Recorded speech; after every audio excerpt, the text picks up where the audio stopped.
Alhamdulillah wa salatu wa salam ala Rasulillah wa ala alihi wa sahbihi wa man walah.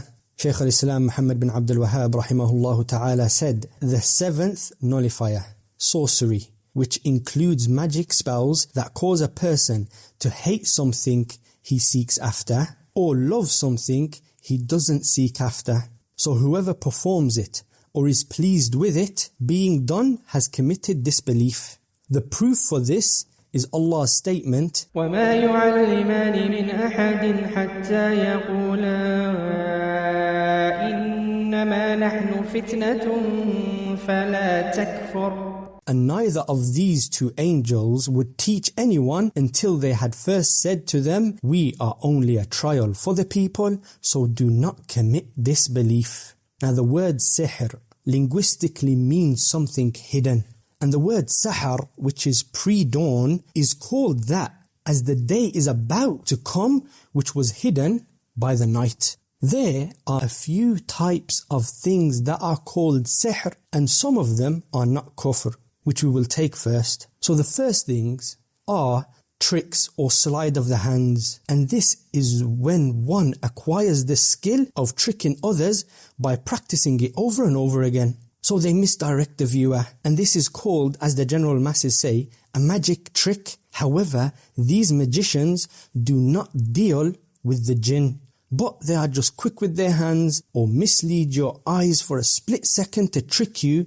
So in fact, what they are doing is hiding something from you, and as a result, you are amazed by this trick. The second type of what's also called sihr or magic is in eloquence of speech. Abdullah ibn Umar radiallahu anhuma said, and this is narrated in Bukhari, that two men came from the east and addressed the people who wondered at their eloquent speech. On that, the Messenger sallallahu alayhi wasallam said, some eloquent speech is as effective as magic. This is when one has the skill to say things and influence people. They soothe the masses with the beautiful speech and make them believe anything they say. This is like being put under a spell due to the great organization and presentation of their words. This is popular in our time, especially with famous influencers, as they have the skill to manipulate the people in doing what they want them to do. Also, with politicians, as they can sway the masses in elections to vote for them, or to hate a type of people with their propaganda, or make the sheep that follow them do as they want. Again, this is not kufr, but is a skill that is acquired. Now, coming to the magic that is kufr. This type can affect the body or the mind. So, it could make them physically or mentally ill.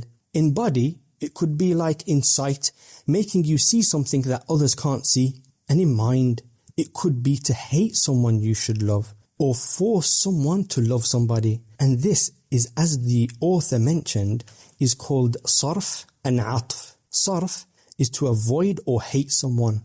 So the spell is put on you to avoid somebody you should love. And atf is when you're forcefully loving someone, where a spell is also put on you to love somebody. And this is also called tiwalah. This happens a lot in the Arabian, African and Asian lands, when the people go to a magician and want some rich person to marry their daughter. Or they don't like this couple that are so much in love, so they go to the magician so that they can split between them. And this is mentioned in the verse. These practices are happening and are seeping through into this country, so we must be equipped in how to deal with it. These types of magic that affects the body and the mind has one catalyst, and that is the magician deals with the jinn. The other two, as we mentioned, is just skills that you acquire. But the jinn, however, will not do anything for the magician until they know the magician is a pure kafir first, which is why dealing in magic is kufr, because the devils won't help you until you are a devil from mankind. They would want you to prove your devilishness and kufr, so they make you do things that is clear kufr, meaning if you go to them as a Muslim and ask them to do something, they want you to do something that's absolute kufr in front of them to prove yourself. And there has to be no doubt before they do anything for you. Some of the matters that they would want you to do are things such as urinating and defecating on the Quran, or wiping themselves after the call of nature with pages of the Quran, or with women, they would wipe their menstrual blood with it, or sacrifice an animal or a human, wal-'iyadhu billah, to the jinn, or they would make them leave salah, or they would make them prostrate to anything besides Allah subhanahu wa ta'ala. Only after that they know that you are a serious kafir is when they will do things for you. And this is where you get the statement and the expression of selling your soul to the devil.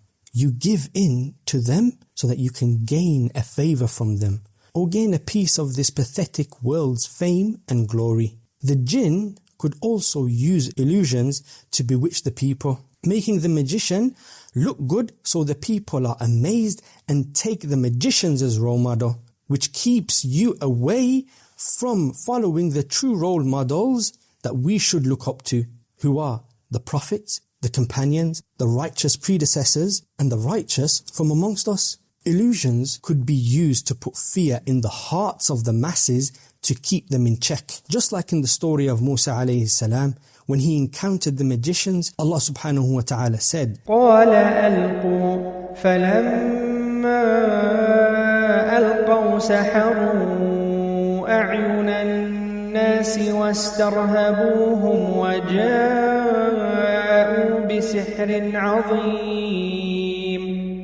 That he, Musa alayhi salam, said, throw, and when they threw, they bewitched the eyes of the people and struck terror into them, and they presented great magic. Or the jinn would help the devils from mankind that are supposed psychics that predict the future, so that the people go to them when they're in need. And all of this is just to lure more people away from the path of Allah subhanahu wa ta'ala. The verse that the author used as proof, which is in Surah Al-Baqarah, verse number 102, has many indications that sorcery is kufr. Firstly, in the story of Sulaiman alayhi salam, which we have mentioned, he was accused of using magic, but Allah subhanahu wa ta'ala cleared him from the kufr of using magic in this verse. And if you need information about the accusation against the noble Prophet Sulaiman alayhi salam, then I suggest that you go back to part 3 of the part of Sulaiman alayhi salam, which is on the channel. Secondly, the verse indicates that teaching sorcery to another is also kufr, as the devils taught the people sorcery and they were called disbelieving devils just by teaching it. Thirdly, the angels said, do not learn it or else you are going to fall into kufr. And fourthly, there is nothing for those that deal in magic in the akhirah, meaning no reward, no paradise, and nothing but punishment, and that is only for the kafir. Some may say, how can the angels teach sorcery? We say, it is a test and trial from Allah subhanahu wa ta'ala to distinguish those that will obey and believe from those that will disobey and disbelieve. Also, the angels advised the people not to learn it.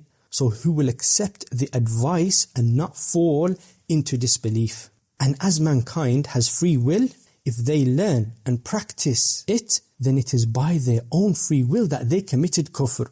Learning witchcraft, teaching it, practicing it on others, being content with it done to others, going to a magician so it is done to others, and not prohibiting it, meaning not believing that it is kufr, all of these matters come under kufr in sorcery. We have mentioned previously in other lectures about how magic should be cured, and we said you cannot cure magic with magic. The only way that magic is cured is by the miracle of Allah subhanahu wa ta'ala, and the miracle of Allah subhanahu wa ta'ala with us now is revelation, which is the Quran and the prophetic du'as from the Sunnah of the Messenger Muhammad sallallahu alayhi wasallam, which is also called ruqyah. If you have ruqyah done on you, then it is very important that you know the Arabic language. It's essential, or even at best have someone with you that knows the Arabic language, because you or the one with you should understand what the raqi, which is the healer, is saying, because many of the so-called healers end up calling upon the jinn or using magic to try and cure you, which is kufr, instead of using the prophetic means, which is ruqyah. So one should be aware when it comes to this, as many get desperate to be cured when they are in this state that they would willingly go to a sorcerer or a soothsayer just for some relief. Now, we have stated before that if you visit these types of people, which is the sorcerers, the magicians, the psychics and so on, and you ask them about anything, that your salah is not accepted for 40 days. If you believe what they say, then you have disbelieved in what was revealed to Muhammad sallallahu alayhi wasallam. However, as Ibn Uthaymeen rahimahullah ta'ala said, that you may visit or ask one that deals in witchcraft in order to test them and find out whether they're telling the truth or lying, not in order to follow them in what they say. Just like when the Messenger Muhammad sallallahu alayhi wasallam went to this youth in his time called Ibn Sayyad, and Ibn Sayyad was known to be loving those that practice magic. And he said to Ibn Sayyad, "What am I hiding from you?" So the messenger just had revelation. He said, "What am I hiding from you?" Ibn Sayyad said, "Dukh," referring to Surah Ad-Dukhan. But this is a story for another day, inshallah. Also, it could be an obligation to visit and ask these types of people if it is to show them up and expose their inabilities and lies to the people. Finally, the punishment of the magician is a blow with the sword, i.e. they're to be beheaded, as mentioned in a Tirmidhi. They are to be punished straight away with a major punishment of execution due to the major disruption sorcery causes in the community. The cause and effect of magic is great, so a swift response is the only way, and as we mentioned before, the punishment befits the crime. Wallahu a'lam, wa salatu wa salamu ala nabiyyina Muhammad wa ala alihi wa sahbihi wa sallam.